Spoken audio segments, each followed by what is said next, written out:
Halo guys, Assalamualaikum warahmatullahi wabarakatuh. Bertemu lagi dengan saya Adi Purnama di Jalan Sunyi Podcast. Oke, untuk episode kali ini aku ingin ngebahas tentang galau. Ya, galau. Mungkin kata yang menarik ya bagi kalian. Nah, pernah gak sih kalian merasa galau? Aku yakin sih pernah ya. Dan kegalauan itu sendiri tentunya disebabkan oleh beberapa faktor. Mungkin karena faktor asmara, percintaan, pekerjaan, atau mungkin di lingkungan sekolah, atau juga kehidupan sehari-hari yang kita jalani lah ya. Nah, ketika kita masih hidup di bumi, di dunia gitu kan, ya tentu saja akan ada yang namanya masalah, ya gak sih? Gak mungkin dong dalam kehidupan kita ini lepas dari yang namanya masalah. Namun yang jadi poin terpenting adalah bagaimana sih respon kita dalam menghadapi problem yang kita alami. Apakah kita ini larut di dalamnya, berkeluh kesah dan ngegalauinnya, atau kita hadapi dan ya selesaikan masalah itu. Ini sebenarnya hanya soal pilihan kok. Mau gak kita ini bergerak dan berprogres menuju ke hal yang lebih baik, atau kita malah memilih untuk stagnan. Nah, kalau ngomongin soal problem kehidupan, ya itu pasti ada aja, pasti ada kok, datang silih berganti. Entah itu problem dengan pacar, problem dengan teman sekolah, dengan problem ketika kita di kampus, problem dengan teman satu kerja, problem dalam keluarga atau dalam lingkungan sosial bermasyarakat. Namun yang perlu diingat adalah masalah yang dihadapi setiap orang atau setiap individu itu ya berbeda-beda sesuai kadar kemampuannya. Gak bisa ini disamaratakan. Gak bisa problem orang lain itu dibandingkan dengan problem yang kita hadapi. Ya sesuai kadar setiap individu itu sendirilah. Nah, aku juga pernah baca buku. Jadi ada perumpamaan gini. Produsen kendaraan misalkan ya. Nah, produsen kendaraan ketika membuat kendaraan itu pasti tahu kapasitas beban yang harus ditanggung oleh kendaraan yang dibuatnya. Nah, jika perumpamaan ini dikaitkan dengan Tuhan itu gini.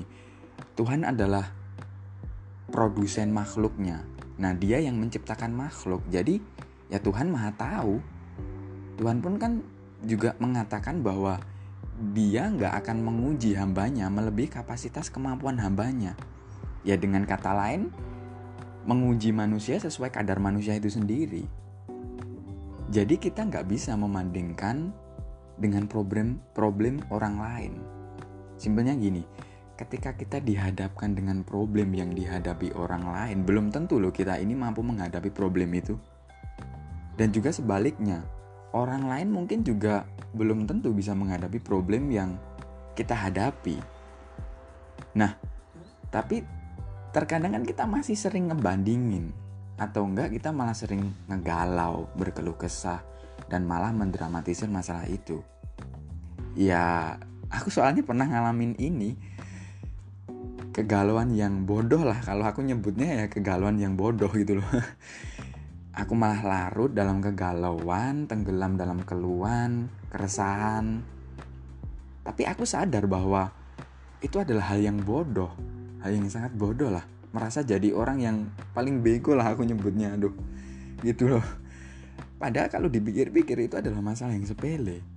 Ya karena apa ya, karena masih ada problem atau hal yang lebih berat dari itu.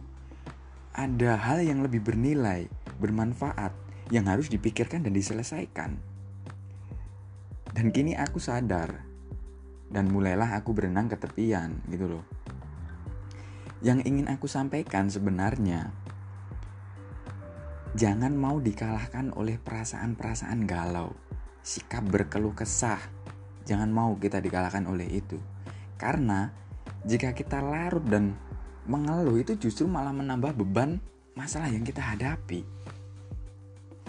Serta menguras semangat dalam diri kita. Karena aku pernah ngalamin ini dan ini benar-benar malah menguras semangat dalam diri kita. Intinya sih gini, kalau ada masalah ya hadapin masalah dan selesain masalah itu. Gitu sih, kurang lebihnya gitu. Jadi intinya hadapi masalah dan selesain masalah itu. Oke, mungkin itu aja sih yang bisa aku share. Gak banyak sih, cuman itu aja. Ya semoga setiap masalah yang kita hadapi kita diberi kekuatan oleh Tuhan agar mampu menyelesaikan masalah itu. Semoga Tuhan selalu menganugerahkan kita keberkahan dan doa-doa yang kita panjatkan dikabulkan oleh Tuhan. Amin. Oke, kurang lebihnya mohon maaf apabila ada salah kata ya teman-teman ya. Gitu aja. Assalamualaikum warahmatullahi wabarakatuh. Ciao.